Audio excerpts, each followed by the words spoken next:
मेरे दादा दादी क्यों नहीं है माँ? यह कहानी पढ़ने के बाद आपके आंखों में आंसू आ जाएंगे। व्योम बेटा तैयार हो गए क्या? जल्दी नीचे आओ, नाश्ता तैयार है। विभा ने आवाज लगाई। व्योम चुपचाप नीचे आकर नाश्ते करने लगा, पर आज वो कुछ उदास लग रहा था। पहले की तरह चमक नहीं रहा था। वेग अच्छे से पैक कर लिया? जी माँ, कह वो चुपचाप नाश्ता करने लगा।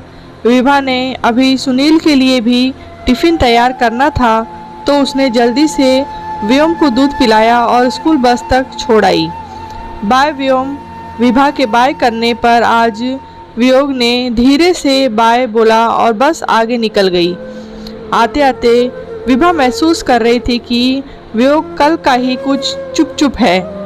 कल एक बार आया भी था बात करने, पर कल सुनील के कुछ दोस्त अपनी पत्नियों के साथ खाने पर आए हुए थे, तो विभा का कल सारा दिन इसी में निकल गया था। पहले खाने की तैयारी में, फिर सबको अटेंड करने में। घर आकर देखा सुनील भी बिल्कुल तैयार था ऑफिस जाने के लिए। विभा ने जल्दी से नाश्ता टेबल पर रखा। चाय डालते समय व्योम आज कुछ उदास लगा। मुझे मेरा मन थोड़ा परेशान हो गया है। क्या बात हो गई होगी? तुम टेंशन ना लो, किसी समय हो जाता है, बच्चा है, शाम तक ठीक हो जाएगा। स्कूल से आएगा तो बात करके देखना। अच्छा, मुझे देर हो रही है, मैं भी चलता हूँ। यह कह सुनील भी जल्दी से निकल गया। विभा सारा दिन परेशान रही। मेरा बेटा क्यों परेशान था? कल का मैं उसकी तरफ ध्यान नहीं दे पाई। एक बार आया भी था मेरे पास, मैं उस समय खाने की तैयारी में व्यस्त थी। कुछ गलत न हो मेरे बेटे के साथ, मुझे कल उसकी बात सुननी चाहिए थी। रात को मेरे काम खत्म करने से पहले ही वो सो चुका था। कल व्योग ने होमवर्क भी खुद ही किया था। आज मेरा बच्चा उदास गया है। स्कूल में कहीं कोई परेशानी हुई तो नहीं? क्या करूं? स्कूल फ़ोन करूं? नहीं, दोपहर को स्कूल से आता है तो बात करती हूँ, फिर पता चलेगा क्या बात है। विभा के मन में मिनटों में कितना कुछ सोच डाला। बुझे मन से खाना खाया। आज उसको खाने का भी बिल्कुल स्वाद नहीं आया।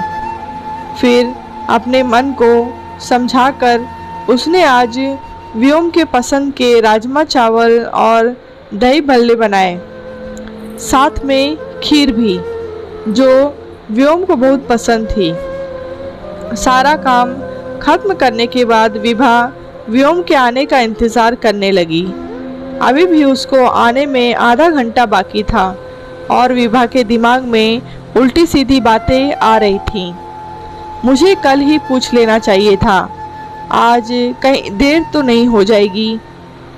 आजकल बच्चों के साथ भी बहुत गलत हो रहा है, कहीं व्योम के साथ भी कुछ। इतना सोचते सोचते उसके अपने दिमाग को झटका दिया। कुछ नहीं होगा व्योम के साथ, और उसने घड़ी की तरफ देखा तो व्योम की बस के आने का समय हो गया था।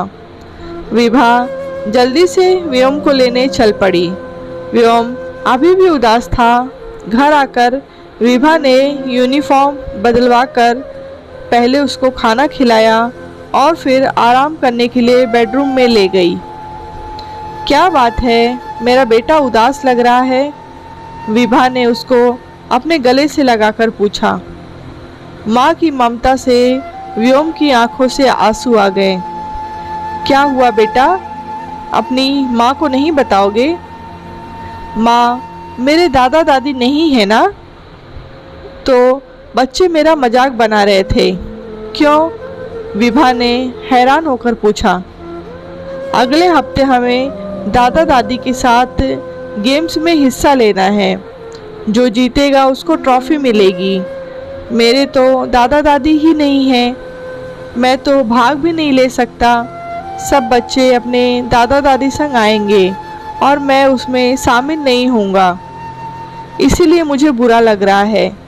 मैं कल भी आपको बताने आया था, पर आप काम कर रहे थे। मेरे दादा दादी क्यों नहीं है माँ? व्योम के आंसू अब रुक नहीं रहे थे।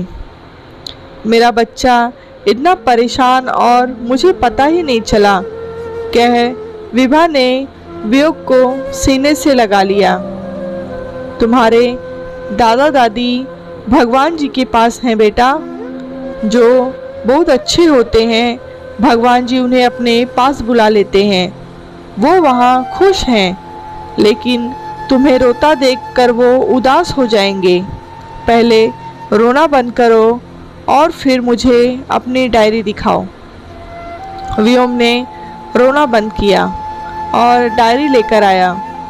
विभा ने देखा वहाँ पर लिखा था कि अगले हफ्ते ग्रैंड पेरेंट्स के साथ बच्चों को गेम्स खिलवाकर उनकी आपसी सहयोग को देखकर जीतने वाली टीम को ट्रॉफी दी जाएगी।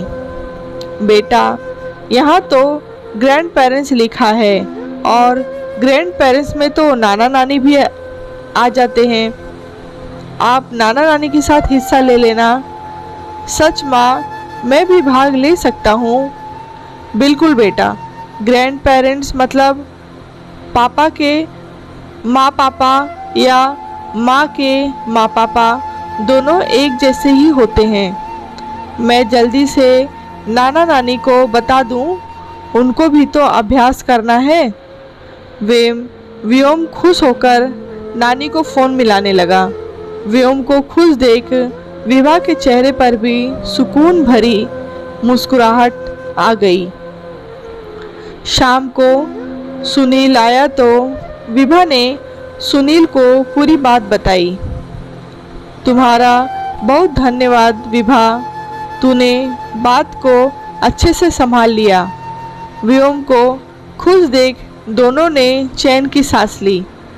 ज़्यादातर देखा जाता है कि जब स्कूल में ग्रैंड पेरेंट्स को बुलाया जाता है तो इसका अभिप्राय दादा दादी से ही समझा जाता है।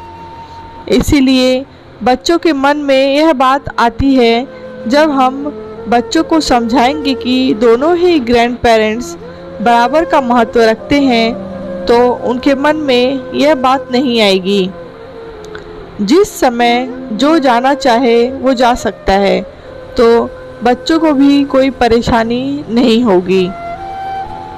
ये कहानी आपको कैसी लगी है कमेंट बॉक्स में बताएं। कहानी अच्छी लगी हो तो लाइक करें, शेयर करें, चैनल को सब्सक्राइब करें।